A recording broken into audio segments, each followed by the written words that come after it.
পবিত্র সিরাতুন নবী সাল্লাল্লাহু আলাইহি ওয়াসাল্লাম মাহফিলের এই পর্যায়ে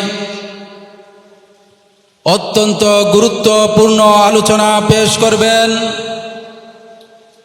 আজকের এই বিশাল পবিত্র সিরাতুন নবী সাল্লাল্লাহু আলাইহি ওয়াসাল্লাম মাহফিলের মুহতারাম অতিথি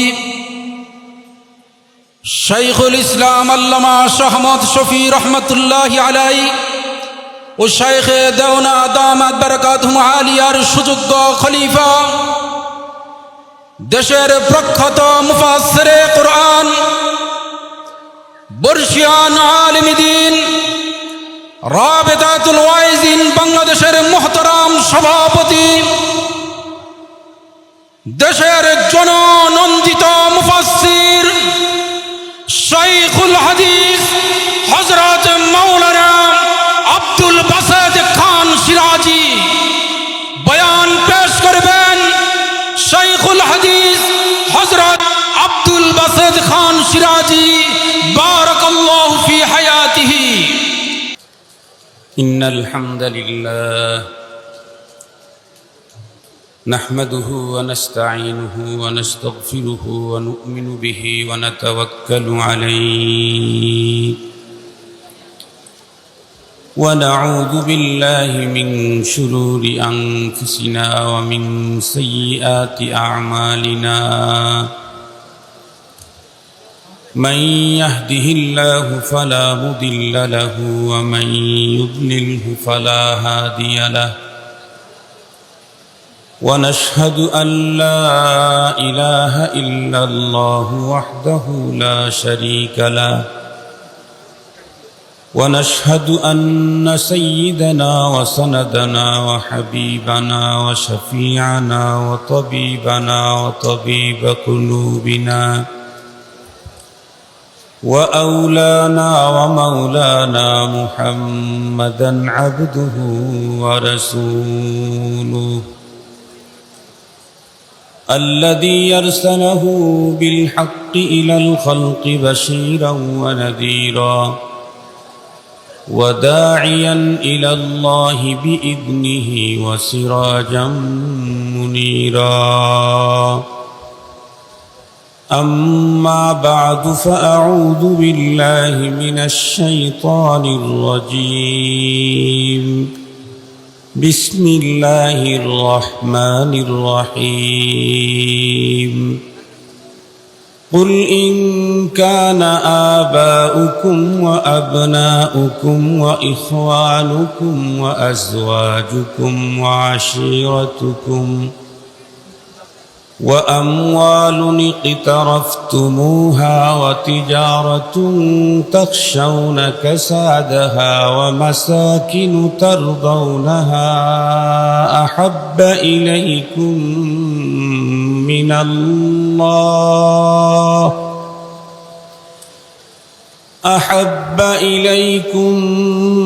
من الله ورسوله وجهاد في سبيله فتربصوا حتى يأتي الله بأمره والله لا يهدي القوم الفاسقين. وقال نبينا وصفينا وحبيبنا صلى الله عليه وسلم: لا يؤمن أحدكم حتى أكون أحب إليه من والده وولده والناس أجمعين، أو كما قال عليه الصلاة والسلام. صدق الله مولانا العظيم وصدق رسوله النبي الأمي الكريم، ونحن على ذلك لمن الشاهدين والشاكرين والذاكرين، والحمد لله رب العالمين. اللهم صل على سيدنا مولانا محمد وعلى آله وأصحابه وبارك وسلم. اللهم صل على محمد النبي الأمي وعلى آله وسلم تسليما اللهم صل على محمد وأنزله المقعد المقرب عندك يوم القيامة يا رب صل وسلم دائما أبدا على حبيبك خير الخلق كلهم الحمد لله আজ 13 সেপ্টেম্বর 2025 ইংরেজি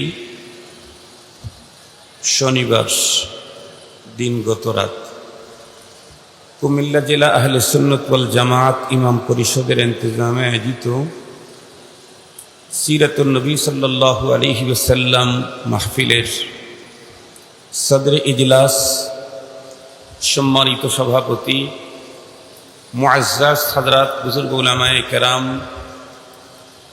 বিভিন্ন দ্বীনি মাদারিস থেকে আগত আজিজ তালাবা দেশের বিভিন্ন অঞ্চল থেকে সমাগত রসুল প্রেমিক দিনদার ভাইরা,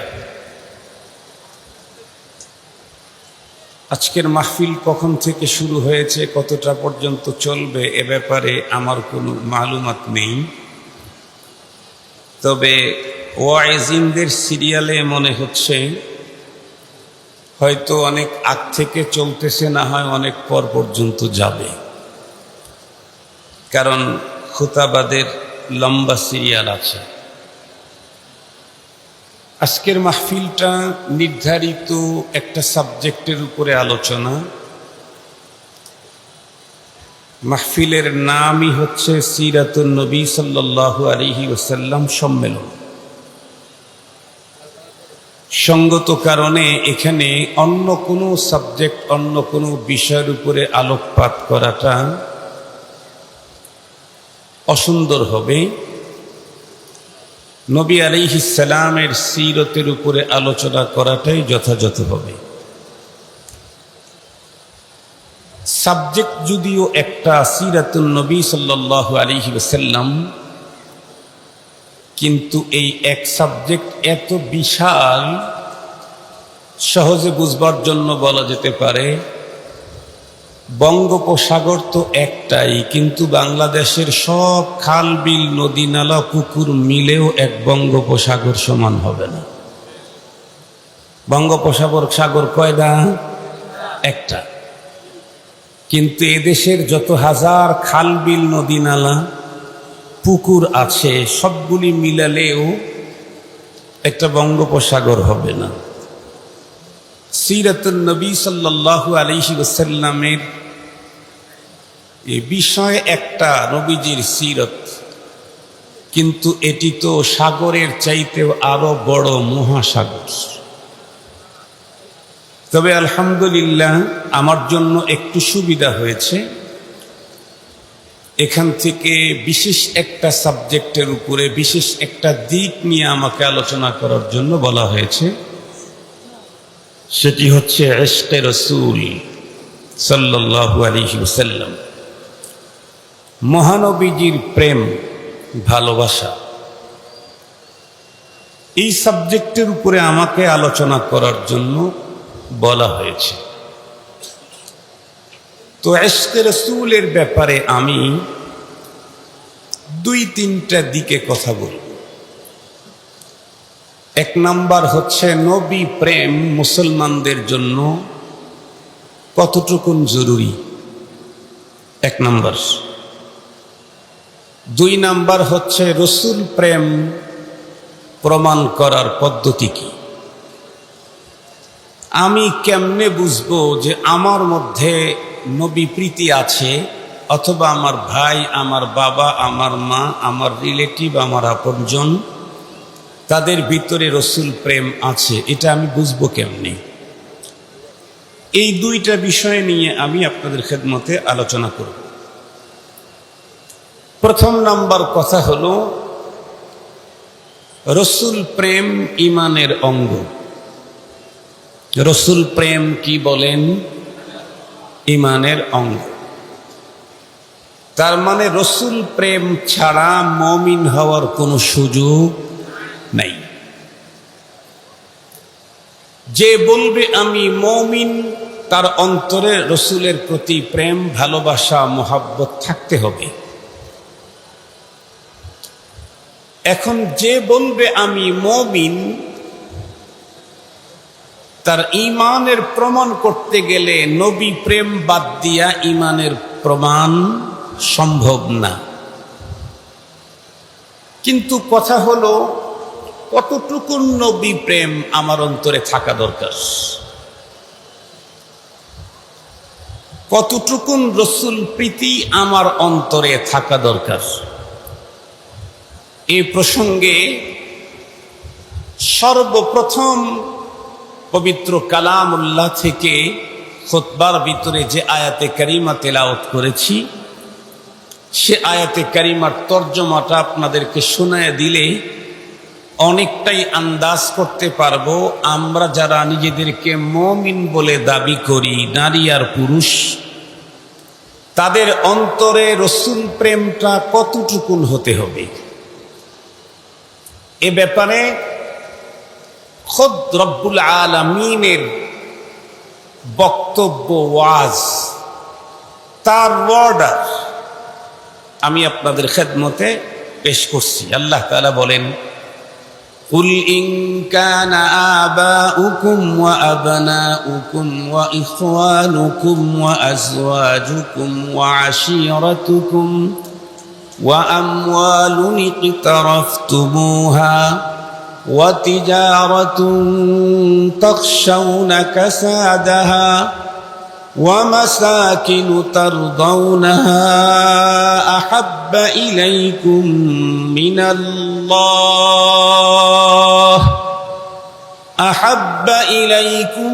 من الله ورسوله وجهاد في سبيله فتربصوا حتى يأتي الله بأمره والله لا يهدي القوم الفاسقين। এই আয়াতে কারিমাতে রব্বুল আলামিন তার রাসূলকে অর্ডার করেছেন, কুল, ওগো হাবিব আমার, আপনি আমার পক্ষ থেকে ঘোষণাটা দেন। কি ঘোষণা? প্রথমে 8 বস্তুর উল্লেখ করেছেন আল্লাহ পাক, পরবর্তীতে 3 বস্তুর উল্লেখ করেছেন আল্লাহ পাক। আল্লাহ পাক বলেন, প্রথম উল্লেখিত 8 বস্তুর চেয়ে পরবর্তীতে উল্লেখিত 3 বস্তুর প্রেম, মোহাব্বত, ভালোবাসা যদি তোমাদের অন্তরে না হয়, তাহলে তোমরা অপেক্ষা করো। কিসের অপেক্ষা করো?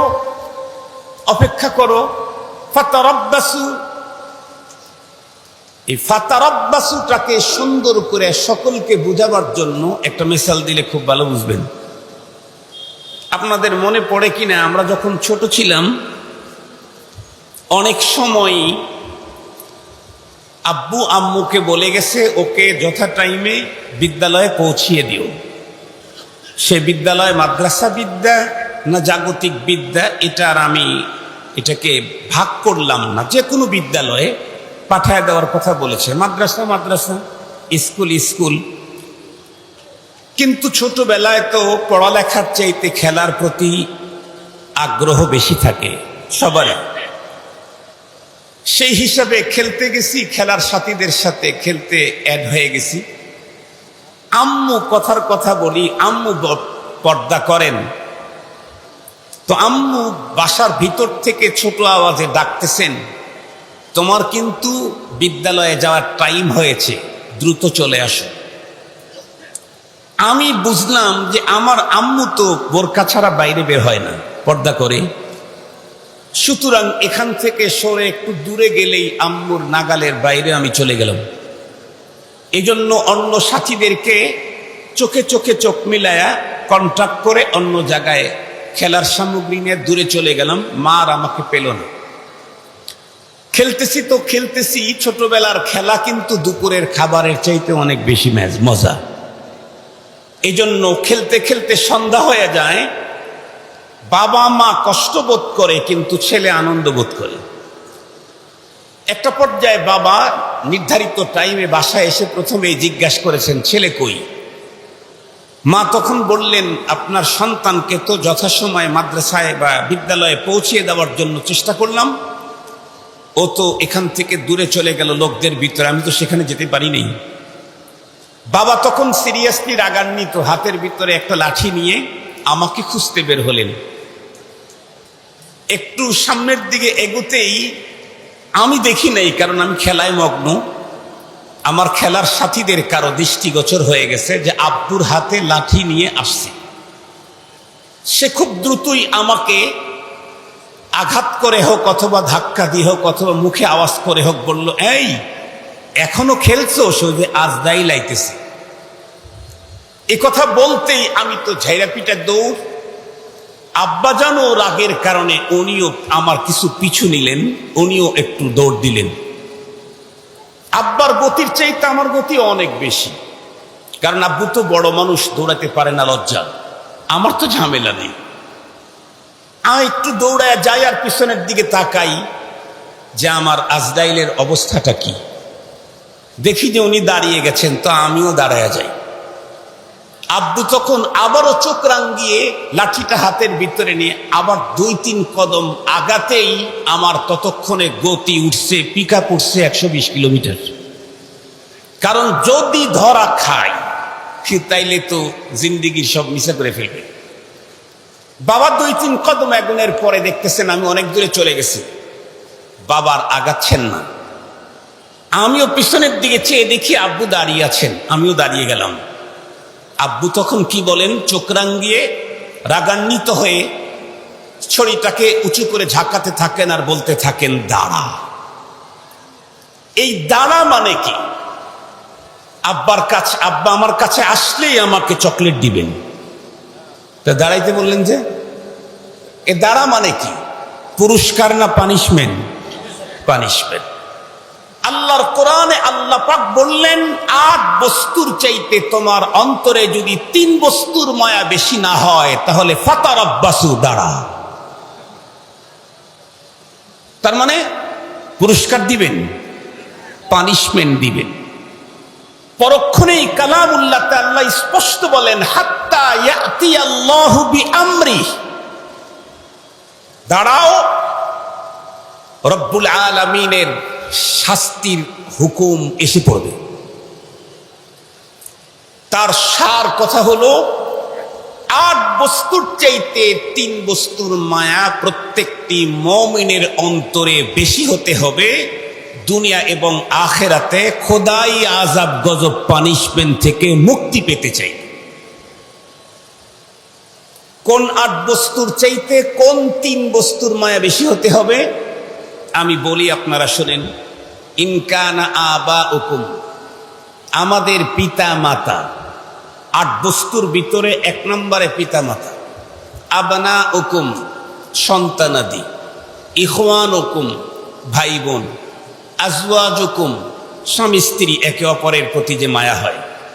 আশিরাতুকুম, আমার আপনজন, আমার ব্লাড কানেকশন যাদের সাথে আছে, ব্লাড কানেকশন, ব্লাড কানেক্টেড যারা আছে, অথবা আমার খুব কাছের ফ্রেন্ড যারা আছে। এরপরে হলো ওয়া আমওয়ালুন ইকতারাফতুমুহা, ওই সম্পদ, যেই সম্পদ তুমি অর্জন করো, জমা করো। ওয়া তিজারাতুন তাখশাউনা কাসাদাহা, ওই ব্যবসা, যেই ব্যবসাতে তুমি 24 ঘন্টাই মন্দার আশঙ্কা করো। ওয়া মাসাকিনু তারদাউনাহা, তোমার তো বাড়ি আছে 10টা, কিন্তু লেটেস্ট 11 নম্বর বাড়ি যেটা বানিয়েছো, ওই বাড়িটা তোমার কাছে সবচাইতে বেশি সুন্দর, সবচাইতে বেশি ভালো লাগে ওই বাড়ির চাইতে, এই 10টার চাইতে না। ওয়া মাসাকিনু তারদাউনাহা, বাড়ি তো আমার 10টা আছেই, কিন্তু 11 নম্বর বাড়ি এখন আমি বানাইলাম, একদম লেটেস্ট, বর্তমান পৃথিবীর সবচাইতে শেষ ঘর সাজানোর সামগ্রী সেখানে আমি লাগিয়ে দিয়েছি, এবং ওইখানে থাকতে আমি খুব স্বাচ্ছন্দ্য বোধ করি। আল্লাহ পাক বলেন, এই 8 বস্তুর চাইতে তোমার অন্তরে মুহাব্বত বেশি থাকতে হবে 3 বস্তুর। 1 নম্বর আল্লাহ, 2 নাম্বার রাসূলুল্লাহ, 3 নাম্বার জিহাদ ফি সাবিলিল্লাহ। বলেন কয়টা? আরো একটু জোরে বলেন তো দেখি কয়টা? এই 3 বস্তুর প্রেম, মোহাব্বত, ভালো লাগা, ভালোবাসা আমার অন্তরে বর্ধিত থাকতে হবে। কয় বস্তুর চাইতে? 8 বস্তু। যেই 8 বস্তুর প্রথমেই আব্বা আম্মা, যে আব্বা আম্মার ব্যাপারে শরীয়ত স্পেশাল আমাদেরকে নির্দেশনা দিয়েছেন। পৃথিবীর সমস্ত মানুষের সাথে আমাকে শরীয়ত ইনসাফ করার অর্ডার করেছেন, কিন্তু আব্বা আম্মার ব্যাপারে কাদা রাব্বুকা আল্লা তা'বুদু ইল্লা ইয়াহু ওয়া বিল ওয়ালিদাইনি ইহসানা। পৃথিবীর সবার সাথে আমি ইনসাফ করলেই চলে, কিন্তু আব্বা আর আম্মার সাথে আমাকে ওয়ার্ডারই করা হয়েছে ইনসাফ করলে চলবে না। আব্বা আর আম্মার সাথে তোমাকে ইনসাফ করতে হবে, এটাই আমার অর্ডার। ইহসান করতে হবে। ইনসাফ পৃথিবীর যে কোনো মানুষের সাথে করলেই খালাস, কিন্তু আব্বা আর আম্মার সাথে যদি আমি ইনসাফ করি এটা হবে না। কি করতে হবে? ইনসাফ না ইহসান? ইহসান। ইনসাফ আর ইহসানের পার্থক্য বুঝাবার টাইম আমার নেই এখন। সময় মতো আপনারা জেনে নিন হযরত উলামায়ে কেরামদের কাছ থেকে। মুহতারাম হাজিরিন, সেই আব্বা আম্মা যার সন্তুষ্টি, আল্লাহ নিজের সন্তুষ্টির কথা বর্ণনা করেছেন, হাদিসে পাকের মধ্যে এসেছে, নবী আলাইহিস সালাম বর্ণনা করেছেন এই কথা। সেই আব্বা আম্মার চাইতেও অধিক মুহাব্বত করতে হবে আল্লাহকে, রাসূলুল্লাহকে, জিহাদ ফি সাবিলিল্লাহকে। আমার আজকের আলোচনা একটা নিয়ে, সে কে? রাসূলুল্লাহ সাল্লাল্লাহু আলাইহি ওয়াসাল্লাম।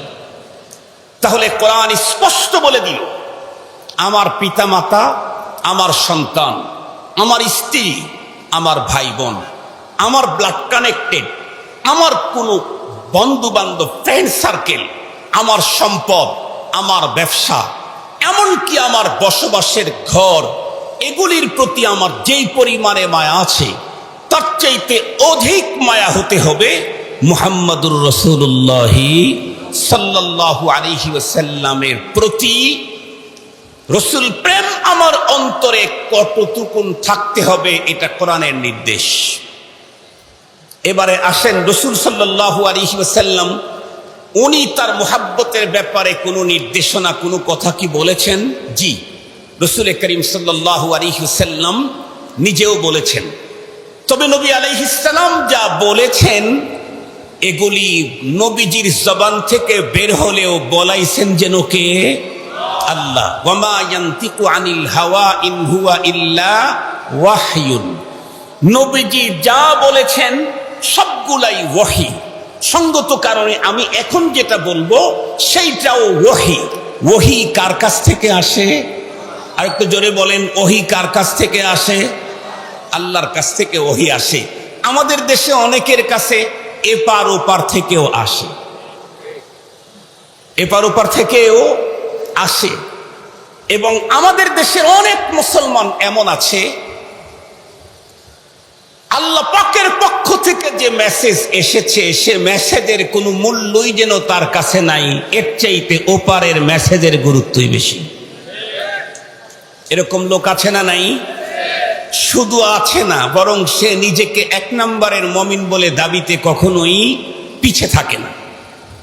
সে 1 নম্বর মমিনের দাবিদার, অথচ তার কাছে খোদাই মেসেজের চাইতে এপার ওপারের মেসেজের দাম অনেক বেশি। বলুন, এপার ওপারের মেসেজের গুরুত্ব যদি কারো অন্তরে বেশি থাকে, সে সবকিছু হতে পারলেও ইমানদার হওয়ার কোনো সুযোগ নাই। সে হয়তো জজ হবে, ব্যারিস্টার হবে, লয়ার হবে, নেতা হবে, মন্ত্রী হবে, মিনিস্টার হবে, সে অনেক কিছু হতে পারবে, কিন্তু কি হতে পারবে না? আর একটু জোরে বলেন, কি হতে পারবে না? ইমানদার হতে পারবে না।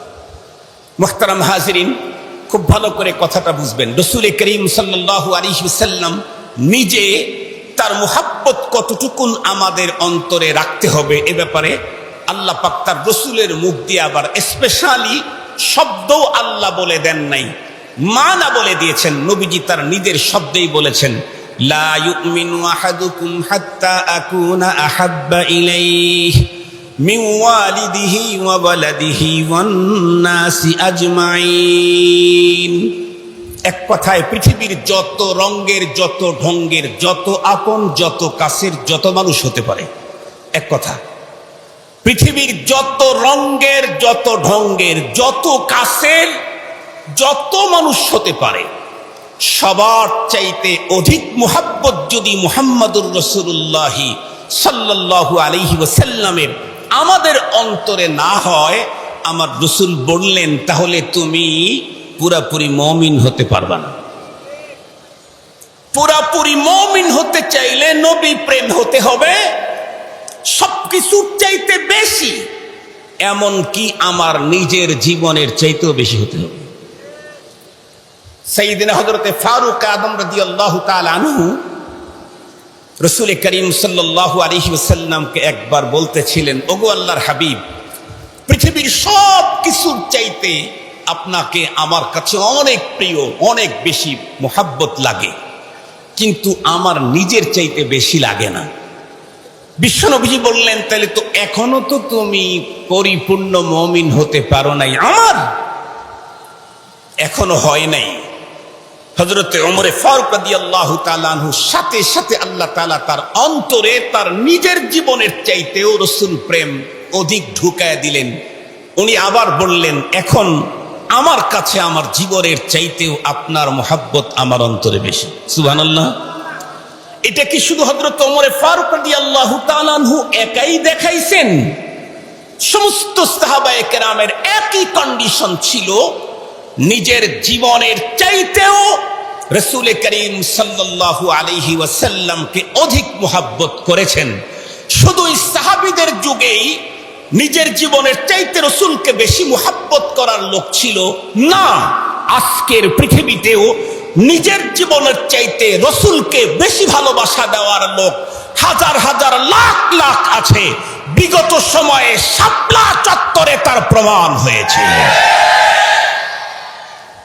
শাপলায় যারা গিয়েছিল, কেউ কোনো হুজুরের মুহাব্বতে যায় নাই, শ্বশুর বাড়ির দাওয়াতেও যায় নাই। শাপলায় যারা গিয়েছিল শুধুমাত্র কেবলমাত্র রাসূল প্রেম আর ভালোবাসার কারণেই গিয়েছিল। শাপলায় যাইতে যারা পথের ভিতরে শহীদ হয়েছেন, নিজের জীবন দিয়েছেন শুধুই পয়গম্বরের কারণে, তারা হলো মুমিনে কামিল। ওনারা কি বলেন? মুমিনে কামিল। আর মুমিনে কামিল যদি কেউ হয়, রব্বুল আলামিন তাদের জন্য কোরআনে হাকিমে অফার দিয়েছেন, ইন্নাল্লাযীনা আমানু ওয়া আমিলুস সালিহাত কানাত লাহুম জান্নাতুল ফিরদাউসি নুজুলা খালিদিনা ফিহা লা ইয়াবগুনা আনহা হিওয়ালা। কেউ যদি মুমিনে কামিল হয়, রব্বুল আলামিন বলেন, আমি তো মরণের পরে ওকে মেহমানদারি করাবো তো জান্নাতুল ফিরদাউসে। সুবহানাল্লাহ ওয়া বিহামদিহি সুবহানাল্লাহিল আযীম। নরমাল জান্নাতে তার মেহমানদারি হবে না, তার মেহমানদারি হবে জান্নাতুল ফিরদাউসে। এখন কারো জিজ্ঞাসা আসতে পারে, হুজুর, জান্নাতুল ফিরদাউসে মেহমানদারি হবে মুমিনে কামিলের কতদিন? আল্লাহ বলেন খালিদিন। আল্লাহ কি বললেন? একটু জোরে বলেন না কেন? আল্লাহ কি বললেন? আমরা যদি জিজ্ঞেস করি, আল্লাহ জান্নাতুল ফিরদাউসে আমাদেরকে মেহমানদারি করবেন কতদিন? আল্লাহ বলেন খালিদিন। শুধু খালিদিন বললেন, আবার শেষে বলছেন ফিহি আবাদা, চিরকালের জন্য তোমাকে এখানে মেহমান হিসাবেই রাখা হবে। জীবনে তোমাকে কোনো কাজ করে খেতে হবে না, তুমি মেহমান। আর ওই জীবন তো এমন, লা ইয়ামুতু ফিহা ওয়ালা ইয়াহইয়া, আর জীবনে কোনোদিন মরণ কাউকে টাচ করতেও পারবে না। মরণ তো দূরের কথা, কোনো দুঃখ, কোনো বেদনা, কোনো ক্লান্তি, কোনো শঙ্কা, কোনো ভীতি জীবনে কোনোদিন সেখানে ঢোকার পারমিশনই নেই। মুহতারাম হাজিরিন, তাহলে আমি দুইটা কথা আপনাদের খেদমতে পেশ করতে চাচ্ছিলাম। একটা হলো রাসূল প্রেম, নবীর ইশক আমার অন্তরে কতটুকুন প্রয়োজন বলেছি। প্রত্যেকটি মুমিনের জন্য রসুল প্রেম অবধারিত। যে বলবে আমি মুমিন, তার অন্তরে রসুল প্রেম থাকতে হবে। যার অন্তরে রসুল প্রেম নাই, সে নিজেকে মুমিন বলার কোনো অধিকার নাই। এখন তা কতটুকুন থাকতে হবে? হুজুরদের একটু বেশি থাকতে হবে, আর পাবলিকের একটু কম থাকতে হবে। এতক্ষণ আলোচনায় তাই তো বুঝলেন। রাসূল সাল্লাল্লাহু আলাইহি ওয়াসাল্লামের খতমে নবুয়ত, মহানবীজির মহান মর্যাদার আসন, এটাকে সংরক্ষণের জন্য শুধু উলামা আর তোলাবাদেরকেই রাজপথে নামতে হবে, সাহারাওয়ার্দী উদ্যানে যেতে হবে, অথবা জীবন দিতে হবে। আর সাধারণ লোকেরা হুজুরদেরকে পানি খাওয়াইলেই চলবে। কোরআন আর হাদিস থেকে এটাই তো বুঝলেন। আর একটু জোরে বলেন, কোরআন হাদিস থেকে কি বুঝলেন? বেশি তো বলি নাই, কোরআনের এক জায়গা থেকে বলেছি, নবীজির হাদিসের একটা মাত্র বলেছি। বেশি বললে তো এলোমেলো হয়ে যেতে পারে, মাত্র দুইটা বললাম। কি বোঝা গেল? তুমি যেই হও, নারী হও আর পুরুষ হও, শহরের হও আর গ্রামের হও, ছাত্র হও আর টিচার হও, প্রধান উপদেষ্টা হওয়ার উপদেষ্টার কি বলে দফতরের তুমি একজন নাইট গার্ড হও, যেই হও না কেন, মুমিন যদি হতে চাও, এহকাল আর পরকালে আল্লাহর আযাব থেকে নিজেকে যদি 100% মুক্ত করতে চাও, তাহলে তোমার অন্তরে তোমার পিতামাতা, তোমার সন্তানাদি, তোমার ভাই বোন, তোমার ছেলে মেয়ে, তোমার রিলেটিভ আপনজন, তোমার সম্পদ, তোমার ব্যবসা, তোমার ঘরের চাইতেও রসুল প্রেম তোমার অন্তরে বেশি হতে হবে। এখন আসেন, তাহলে আমি আমাকে যদি মুমিন প্রমাণ করতে চাই, মহানবী সাল্লাল্লাহু আলাইহি ওয়াসাল্লামের খতমে নবুয়তের গুরুত্বপূর্ণ বিষয় সামনে রেখে আগামী নভেম্বরের 15 তারিখ সাহারাওয়ার্দী উদ্যানে আবার মহাসমাবেশের ডাক দেওয়া হয়েছে। সেই দিন দেখা যাবে আল্লাহ ইমানদারদেরকে যেই পরিমাণে রসুল প্রেম প্রদর্শন করতে বলেছেন, ওই পরিমাণে রসুল প্রেম প্রদর্শন করার জন্য কারা কারা সামনের দিকে আগায়, সেই দিন দেখা যাবে।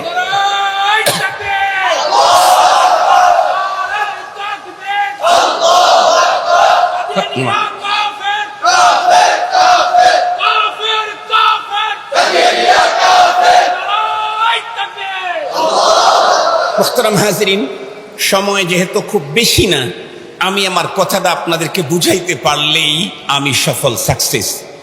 আমার বয়ানে অনেক বেশি তাকবীর আমি চাই না, এটা আমি চাই না। আমি কি চাই? তাকবীর হইল আলহামদুলিল্লাহ, না যদি হয় তাও আলহামদুলিল্লাহ। তবে দ্বীনের একটা সাবজেক্ট যেন প্রত্যেকের হৃদয়ের ভিতরে ঢুকে যায়, এটা যদি হয় তাহলে ফুস্তু রাব্বিল কাবা।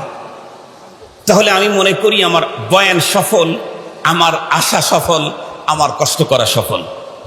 এজন্য আমি খুব বেশি জোর আওয়াজে ওয়াজ করি না, আস্তে আস্তে কথা বলতে চাই, যাতে করে আপনার দিলের ভিতরে এটা বসে। এবং এটা পয়গম্বর সাল্লাল্লাহু আলাইহি ওয়াসাল্লামের বয়ানের তরিকাও। অনেক জোরে আওয়াজে ওয়াজ করাও পয়গম্বরের তরিকা, অনেক জোরে ওয়াজ করা। আমি ওইটাকে অবলম্বন করি। খুব ভালো করে বুঝবেন, এতক্ষণ পর্যন্ত আলোচনায় বুঝলাম রসুল প্রেম ছাড়া কেউ মুমিন হতেই পারে না। আর রসুল প্রেম কোন লেভেলের লাগবে সেটাও আমরা জেনে ফেলেছি। পৃথিবীর সবকিছুর চাইতে, এমনকি আমার নিজের জীবনের চাইতেও রসুলুল্লাহকে বেশি ভালোবাসতে হবে।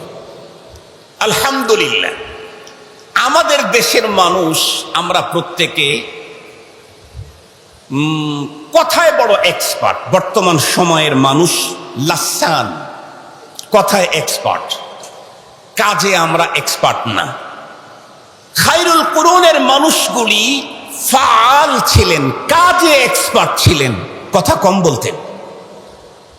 আমরা কথা খুব বেশি বলি, অনেক সুন্দর সুন্দর কথা বলি, কিন্তু আমাদের কাজে আমরা এক্সপার্ট না। আমার এদেশের যত ধরনের মুসলমান আছে, ইহাবি, ওয়াহাবি, হানাফি, সালাফি, তারপরে কি আছে আরো অনেক আছে, ওটা সব নাম বললে আবার অনেকের মনে কষ্ট লাগবে। সব ধরনের মুমিন নারী পুরুষ আমরা দাবি করি আমি রসুলের আশিক। বিশেষ করে রবিউল আউয়াল মাস আসলে তো রসুলুল্লাহর ইশকের আগুন লেগে যায়। সারা বছরে যদি রসুলুল্লাহর ইশক যদি একটু থেমেও থাকে, কিন্তু রবিউল আউয়াল মাস আসলে বাংলাদেশের অনেক জায়গাতে রসুল প্রেমে আগুন লাগে না, লাগে না? আগুন লেগে যায়। র্যালি হয়, খাওয়া হয়, আরো অনেক কিছু হয়, ফুল ছিটানো হয়, অনেক কিছু হয়। আমি ওইটা নিয়েও কথা বলতে চাচ্ছি না আজকে, কারণ আমার সাবজেক্ট তো ওইটা না, আমি ওইটা যাবো কেন? তো সবাই একটা কথায় দাবিতে আমরা খুব এক্সপার্ট, আমি রসুল প্রেমিক, আমি রসুল প্রেমিক, আমি আশিক রসুল। যেই লোকটা তার টোটাল শরীরটাকে নবীজির সুন্নত দিয়ে সাজিয়েছে, উনি তার কর্মের মাধ্যমে ইশকে রসুলের দাবি করেন। যেই মানুষগুলি টোটাল বডিটাকে সুন্নত দিয়ে সাজাইতে পারে নাই, সে তার আওয়াজ দিয়ে রসুল প্রেমের দাবি করেন। আর এটাই দুনিয়ার চিরাচরিত সিস্টেম। চিরাচরিত সিস্টেম কি আপনাদেরকে সহজে বুঝবার জন্য একটা মিসাল দিলে ভালো বুঝবেন। আপনাদের টাউন হলের আশেপাশে ছোটখাটো দোকান দেখবেন এবং বড় অনেক বড় বড় মহাজনদের গোডাউন বা দোকান দেখবেন। আমি যেটা দেখেছি, অনেক বড় ব্যবসায়ী একেবারে এক্সপোর্ট ইম্পোর্টের ব্যবসা করে, এই জাতীয় ব্যবসায়ীর ব্যবসার রুমের ভিতরে শুধুই চেয়ার থাকে, টেলিফোন থাকে, থাকে মেমো, থাকে ব্যাংকের চেক, সেখানে হয়তোবা মালামাল থাকেই না, থাকলেও দুই এক পিস করে থাকে। কিন্তু যেই দোকানটা খুচরা বিক্রি করে, যেমন পান, বিড়ি, সিগারেট, পটেটো চিপস, এই দোকান দেখবেন দোকানের ভিতরের কন্ডিশন কি আল্লাহ জানে, এত মাল ভিতরে রাখার জায়গাই নাই। আপনি যদি পান একটা কিনে একটু চুন নেওয়ার জন্য আগান, তাহলে দেখবেন এত মাল একটা নাকের সাথে, একটা চোখের সাথে, একটা কানের সাথে, একটা গালের সাথে লেগে বাড়ি খাচ্ছে। দেখেন না আপনারা, খুব মাল। তার মানে আপনি চুন নিতে যাবেন, একটা চোখের সাথে লাগছে, একটা কানের সাথে, একটা গালের সাথে, একটা মুখের সাথে লাগছে, এত মাল।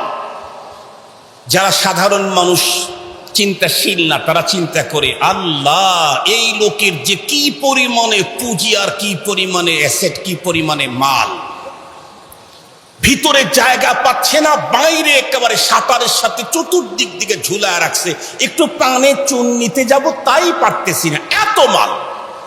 কিন্তু গভীরভাবে যদি একটু ভালো করে সুযোগ করে ভিতরে উকি ঝুঁকি দিয়ে দেখেন, দেখবেন যা আছে সব বারান্দায়, ভিতরে কিছুই নাই।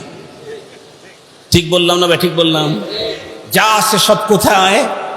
বারান্দায়, শাটারের সাথে, ঘরের বাইরে, ভিতরে কিছু নাই। বেশি থেকে বেশি চেরা কাতা আছে আর একটা নর্মাল বালিশ আছে ওখানে, অথবা খানা দানা খায় বেচারা গরিব মানুষ, এজন্য অল্প কিছু ওখানে খাবার টাবার আইটেম রেখে দিয়েছে, এছাড়া আর ভিতরে কিচ্ছু নাই। কিন্তু বাহির থেকে মনে হবে আল্লাহ কি পরিমাণে মাল, ভিতরে জায়গা নাই। আমাদের দেশের সেম তদ্রুপ কিছু মানুষ আছে যারা রসুল প্রেম তাদের গোডাউনে ঢুকায়া রাখছে, এজন্য তারা এই সাতারে ইশকে রসুল, আশিক রসুলের স্লোগান অত বেশি দেয় না। কিছু মানুষ আছে যাদের গোডাউনে ভিতরে রসুল প্রেম বলতে কিচ্ছু নাই, এজন্য লাল নীল রঙের বাতি জ্বালায়া বাইরে বড় বড় স্লোগান লাগায়। আমি জিজ্ঞাসা করতে চাই, সত্যি কি প্রেম মুখে বলার জিনিস না বুকে ধারণ করার জিনিস? প্রেম কি মুখে হয় না বুকে হয়? ভালো করে বুঝে বলবেন। প্রেম মুখে হয় না বুকে হয়? মুখে যেটা হয় সেটা কি? চিটারি। কথা বলেন না কেন? সেটা বাটপাড়ি। কথা বলেন না কেন? সেটা হয় প্রতারণা। যেমন এক ছেলে আর এক মেয়েকে বলছে আনা উহিব্বুক, আমি তোমারে খুব মোহাব্বত করি, সিরিয়াস মোহাব্বত করি। তো ও যদি একে মোহাব্বত করে, মোহাব্বতের তাকাজা কি? মোহাব্বত তো কোনো কিছু চাইবে।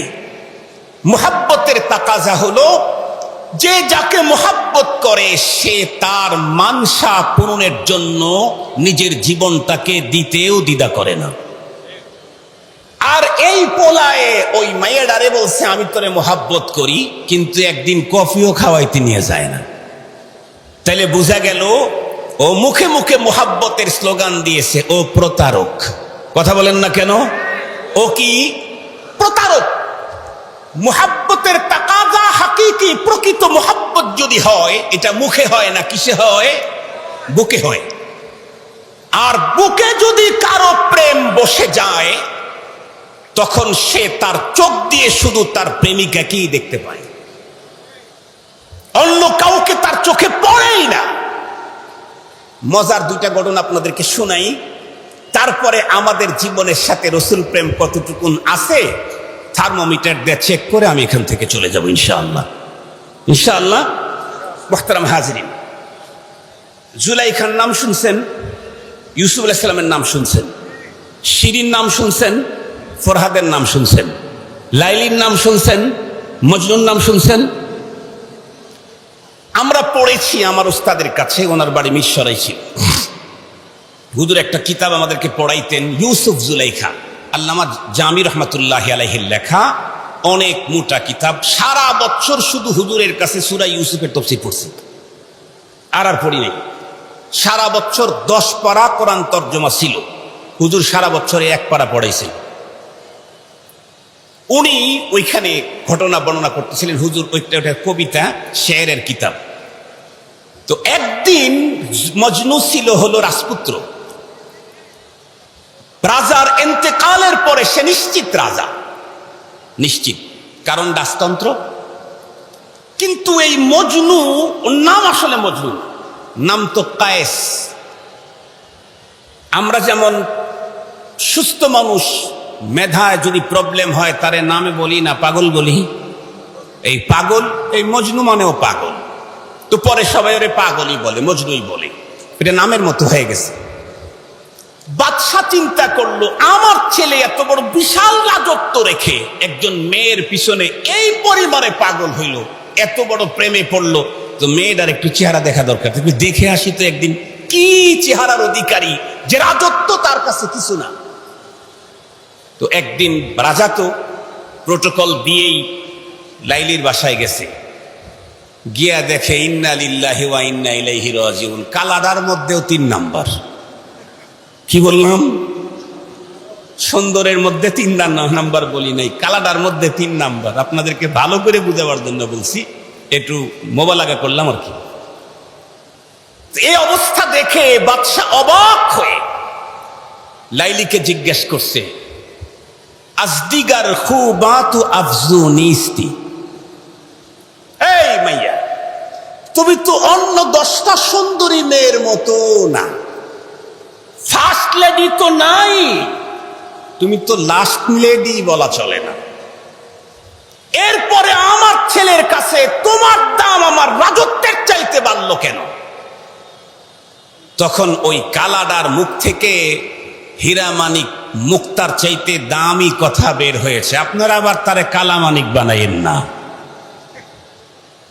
আপনারা আবার তারে কি বানাইেন না, কালামানিক। ভুলে গেছেন বুঝি স্বাধীনতার পরে? ওই কালামানিকই তো আমার নামটাও লিখে দিয়েছে 37 নম্বরে। আমার নাকি অনেক টাকা, এই টাকা তদন্ত করতে হবে, এত অর্থ সম্পদ কোথা থেকে আছে। অথচ আমি আমার নিজ গ্রামে ধনীদের সিরিয়ালে কয় নাম্বারই আছে আল্লাহ ভালো জানে, তাও আমি হলাম গ্রামের ধনী, শহরের ধনী না। যাই হোক, ওই কালামানিকটা তখন কি বলছে, গুপ্তে খামোশ চুত মজনুনিস্তি, বলছে বাদশাহ, আপনি বাদশাহ হওয়ার কারণে রাজত্বের মূল্য আপনি বুঝেন, রাষ্ট্রের মূল্য আপনি বুঝেন, আপনি চুপ করেন। আমার মূল্য বুঝতে চাইলে রাজা হলে হবে না, মজনু হতে হবে। আমার মূল্য বুঝতে চাইলে কি হতে হবে? গুপ্তে খামোশ চুত মজনুনিস্তি।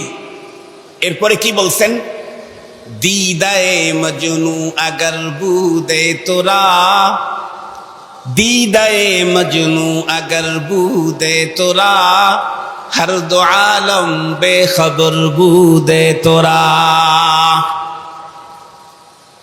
আমার মূল্য বুঝতে চাইলে তোমার চোখ লাগাইলে হবে না। ও রাষ্ট্রের অধিনায়ক, আমি লাইলির মূল্য যদি তুমি বুঝতে চাও তাহলে তোমার চোখ দুইটা খুইলা মজনুর চোখ লাগাও। মজনুর চোখ যখন লাগাবে তখন দেখবে তোমার ছোট্ট রাজত্ব কেন, তামাম দুনিয়ার সমস্ত রাজত্ব এক জায়গায় করলেও আমি লাইলি সমান হব না।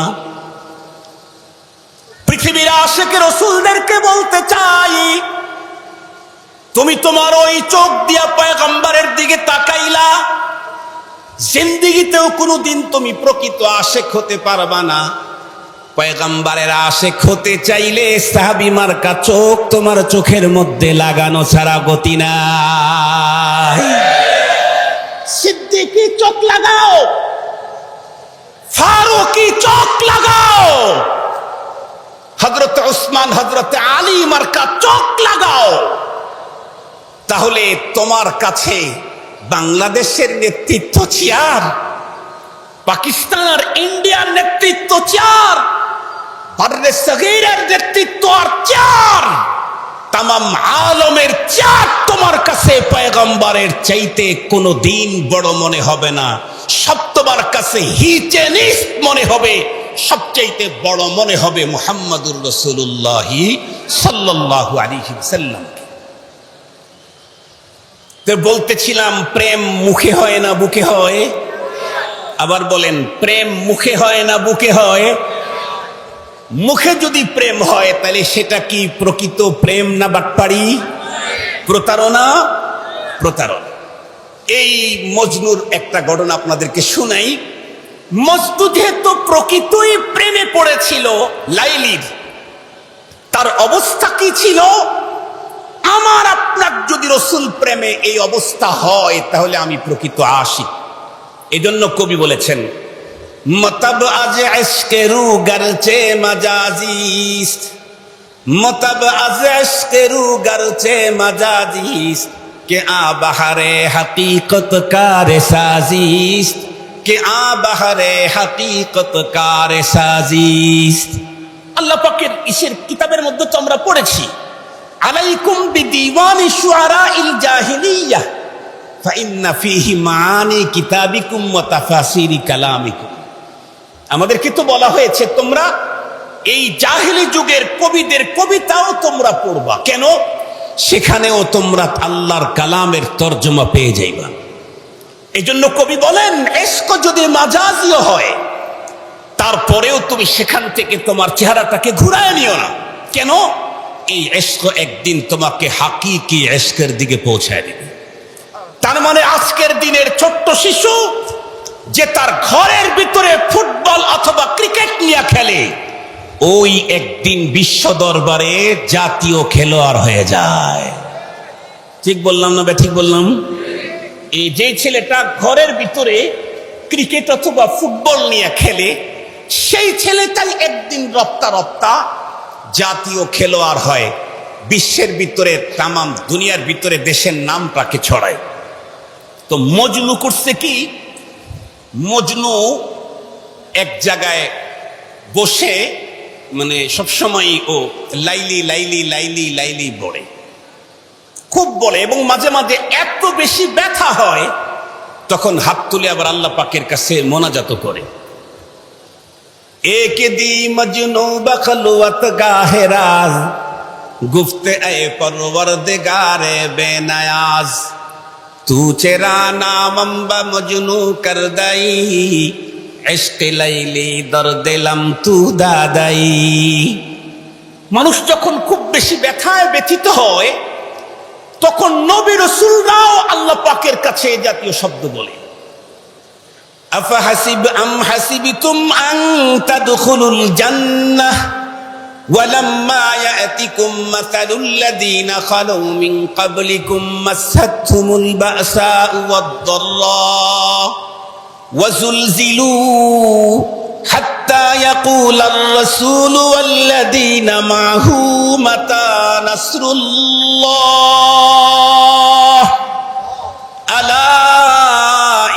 নাসরাল্লাহি করিব। বেশি ব্যথায় ব্যথিত হলে তখন মানুষ নিরুপায় হয়ে শেষ পর্যন্ত কার দিকে যায়? লা মালজা ওয়া লা মানজা মিনাল্লাহি ইল্লা ইলাইহি। লা মালজা ওয়া লা মানজা মিনাল্লাহি ইল্লা ইলাইহি। সবাই তখন সেই দিকেই যায়। লাইলির কাছে মেসেজ আসছে যে মজনু তোমার নাম জপতে জপতে খাবার দাবার ছেড়ে দিয়ে ওই মাঠের ভিতরে রাস্তার কোণে বসে আছে। বেচারির অন্তরে মোহাব্বত তো কিছু হবেই, কেন একজন আর একজনকে মোহাব্বত করলে এর আসর ওর অন্তরে কিছু একটা হবেই। ইশকে আউয়াল দর দিলে মাশুকে পয়দা মিশাওয়াদ, ताना सूजद समय कै परवाना शैदा मी शवाद। जो जलाता है किसी को, जो जलाता है किसी को, वो भी जलता है जरूर। शमा भी जल जाते हैं परवाना जल जाने के बाद। তো লাইলির অন্তরে তো কিছু একটা আছে।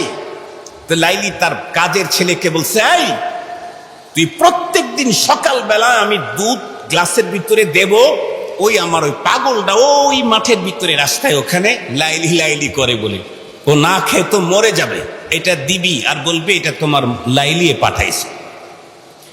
এই খবর দুষ্ট কিছু ছেলে পেলে জেনে ফেলছে। ওরা আগের থেকেই থাকে, ওই তালেই থাকে, কেমনে কে পাওয়া যায়। শেষ পর্যন্ত এক দুইজন রাস্তার ভিতরে খানিক দূরে যায়, বসে বসে ভাব নিছে লাইলি লাইলি করতেছে। এখন এই কাজের ছেলে তো আর চেনে না প্রকৃত মজনুকে আর প্রতারককে। তো যে যায় গিয়া দেখে যে মজনু মজনু লাইলি লাইলি করতেছে, ভাবছে তো এটাই তো মজনু হবে, লাইলি ছাড়া কিছু বলে না, সেই তো মজনু। পরে বলতেছে, এই লাইলি লাইলি করতেছে, তোমার লাইলি তোমার জন্য গিফট পাঠাইছে। কি গিফট? একেবারে গরম দুধ, 1 নাম্বার পিওর, কোনো ভেজাল ছাড়া। কয় দাও, দুধটা পান করে ওখান থেকে চলে যায়, পরের দিন আবার ওই টাইমে আসে। 3-4 দিন পান করানোর পরে লাইলির চিন্তা করলো, কি রে, কার কাছে আমার দুধ পৌঁছায় আমার কাজের ছেলে? যদি আমার মজনু পাবে, আমার সম্পর্কে একটা মেসেজ আমাকে দিবে না, কথা বলবে না, এ তো আসলে আমার মজনুই না। এই জন্য পরীক্ষা করার জন্য বলছে, এই বেটা তুই কারে দেশ দুধ? কয়লা আমি অরিজিনাল মজনুকেই দেই। তুই অরিজিনাল তুই চেক করলি কেমনে? শুধুই আপনার নাম বলে। ভালো করে বুঝেন, বলছি আমি, প্রেম বুকে হয় না মুখে হয়, এটা মনে রেখেন। প্রেম বুকে হয় না মুখে হয়, এস্ক বুকে হয় না মুখে হয়, এটা মনে রাখেন।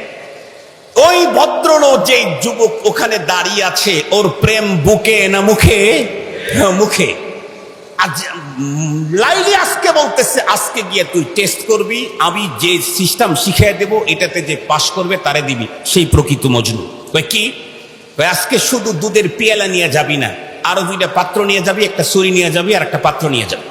তারপরে বলে যে লাইলি লাইলি করতেছে ওকে গিয়া বলবি দুধ পরে দেব, আগে তোমার রানের থেকে এক টুকরো গোশত কেটে এই পাত্রের ভিতরে দাও, তোমার লাইলি তোমার গোশত খেতে খেতে ইচ্ছে করেছে। ঠিক আছে, যে কেটে দিবে তাকেই দিবি, কাটতে থাকলে ছুরিটা টান দিয়ে নিয়ে নিবি, সেই প্রকৃত মজনু। তো ঠিক আছে, তো গেছে। যাওয়ার পরে বলতেছে যে আজকে তোমাকে দুধ দিব, তার আগে তোমার লাইলি একটা জিনিস চেয়েছে। কি? গোশত একটু কেটে দিতে হবে।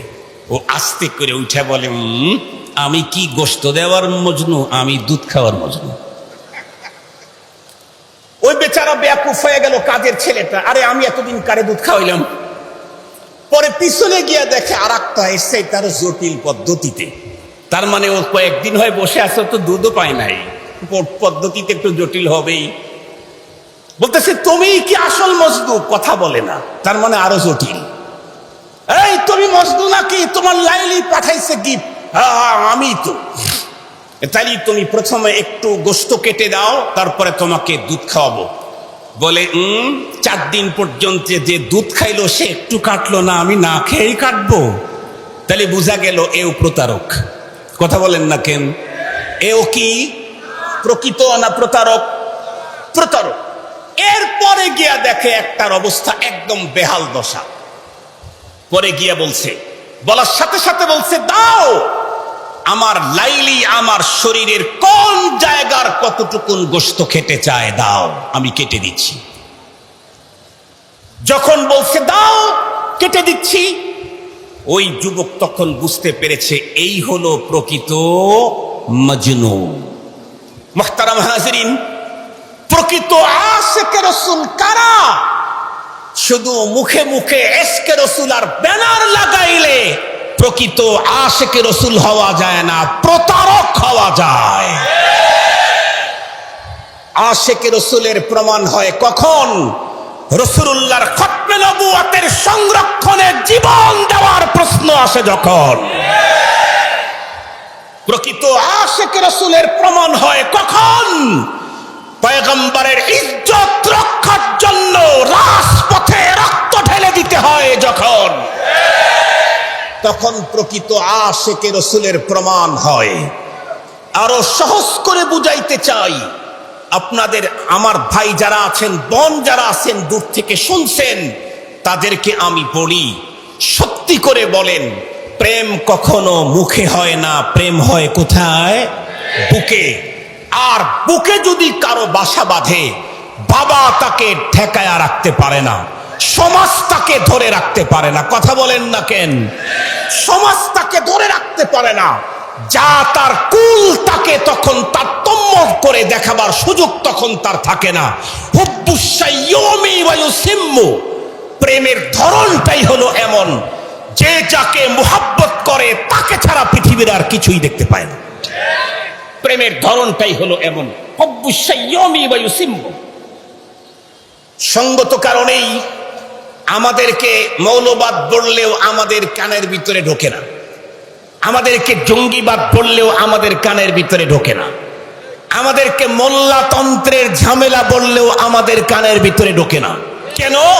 আমরা যে প্রেমে পড়েছি মুহাম্মাদুর রাসূলুল্লাহ। এ কারণে তোমরা যতই বকা দাও, আমাকে রাসূলুল্লাহ থেকে দূরে সরাইতে পারবা না।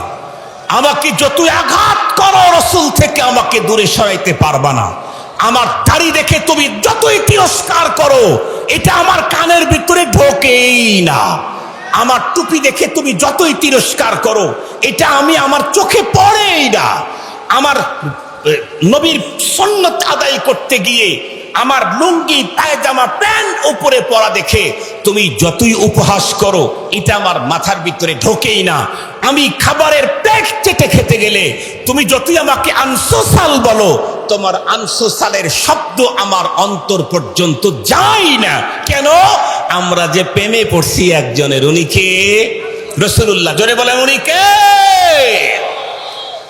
মুসলমান ভাইরা রে আমার, সর্বশেষ কথা বলি, এই পৃথিবীতে কোনো একজন মানুষ যদি চায় আমার অন্তরের ভিতরে রাসূল প্রেম আছে কি নাই, এটা আমি কেমনে বুঝবো? এটা বুঝার জন্য যদি কোনো মানুষ, বন্ধুরা আমার, চেষ্টা করতে চায়, তাহলে তাদের জন্য ছোট্ট একটা থার্মোমিটার আজকে আপনাদের হাতে দিয়ে যাই। দেখবেন এই পৃথিবীর যেই সমস্ত মানুষ তাদের জীবন চলার গতিতে, বন্ধুরা আমার, জীবন জীবিকার সব ক্ষেত্রে মুহাম্মাদুর রাসূলুল্লাহ সাল্লাল্লাহু আলাইহি ওয়াসাল্লামের সাহাবায়ে কেরামদের অনুকরণ, তাদের মতো করে যেই লোকটা তার জীবনকে সাজাইতে পারলো, সাহাবায়ে কেরাম, আল্লাহর রাসূলের প্রেম আমাদের অন্তরে আছে কিনা এইটা চেক করার জন্য থার্মোমিটার হলেন সাহাবায়ে কেরাম। এই পৃথিবীতে রাসূল প্রেম প্রদর্শন কিয়ামত পর্যন্ত যত মানুষ করবে, সাহাবীদের চাইতে আল্লাহর রাসূলের প্রেম অধিক প্রদর্শন করবার মতো যোগ্যতা সম্পূর্ণ মানুষ কিয়ামত পর্যন্ত একটাও আসবে না, একটাও আসবে না। কিয়ামত পর্যন্ত হাজারো ওয়াইস কুরুনি জন্ম হবে, আবু বকর সিদ্দিকের জন্ম আর হবে না। কিয়ামতের আগে অনেক আব্দুল কাদের জিলানীর জন্ম হবে, কিন্তু হযরতে আলী রাদিয়াল্লাহু তাআলা আনহু পৃথিবীতে আর একজন আসবেন না। কিয়ামত পর্যন্ত জুনাইদ বাগদাদির, বন্ধুরা আমার, অনেক জন্ম হবে, কিন্তু এই পৃথিবীতে হযরতে আবু হুরায়রার মতো রাসূল প্রেমিক আর জীবনে কোনোদিন দুনিয়াতে আসবে না। আমার অন্তরের ভিতরে রাসূল প্রেম আছে না নাই? আমার জীবনকে সিদ্দিক আকবরের জীবনের সঙ্গে মিলাইয়া দেখি। আমার অন্তরের ভিতরে রসুল প্রেম আছে না নাই? আমার জীবনটাকে হযরতে ফারুক আজমের জীবনের সঙ্গে মিলায়া দেখি। সঙ্গত কারণেই বলতে চাই, যদি আমার জীবনকে হযরতে সিদ্দিক আকবরের জীবনের সঙ্গে মিলাই, তাহলে দেখি সিদ্দিক আকবর সারা জীবন 2 ঈদ পালন করেছেন। 3 নাম্বারের ঈদের কোনো অপশন আবু বকর সিদ্দিকের জিন্দেগির মধ্যে নাই, ওমরে ফারুকের জিন্দেগির ভিতরে নাই, হযরত ওসমান হযরত আলীর জীবনে নাই। বন্ধুরা আমার, 1.5 লক্ষ সাহাবায়ে কেরাম নবীজি রেখেই গেছেন, কোন একজন সাহাবীর জীবনে বন্ধুরা আমার 3 নাম্বারের কোনো ঈদ নাই। কোন তাবেঈর জীবনের ভিতরে ঈদ নাই, 3 নাম্বারের ঈদ নাই। কোন তাবেঈর জীবনে 3 নাম্বারের ঈদ নাই। আমি যদি এতদিনে এসে রসুল প্রেম প্রমাণ করতে গিয়া 3 নাম্বারের প্রেম বন্ধুরা আমার ঈদ আবিষ্কার করি, তাহলে আর যাই হোক না কেন রসুল প্রেমে থার্মোমিটারে লাগাইলে আমি মিস করব আর ফেল। আল্লাহ পাক আমাদের সকলকে জীবনের প্রতিটি ক্ষেত্রে পয়গম্বরী সুন্নাত ইশকে রাসূল আমার ভিতরে প্রতিস্থাপনে সাহাবীকে আমাদের মিটার হিসাবে ব্যবহার করার তৌফিক দান করুক। ওয়া আখিরু দাওয়ানা আলহামদুলিল্লাহি রাব্বিল আলামিন। আসসালামু আলাইকুম ওয়া রাহমাতুল্লাহি ওয়া বারাকাতুহু। 1 মিনিটও বেশি হয় নাই, আল্লাহ শুকর।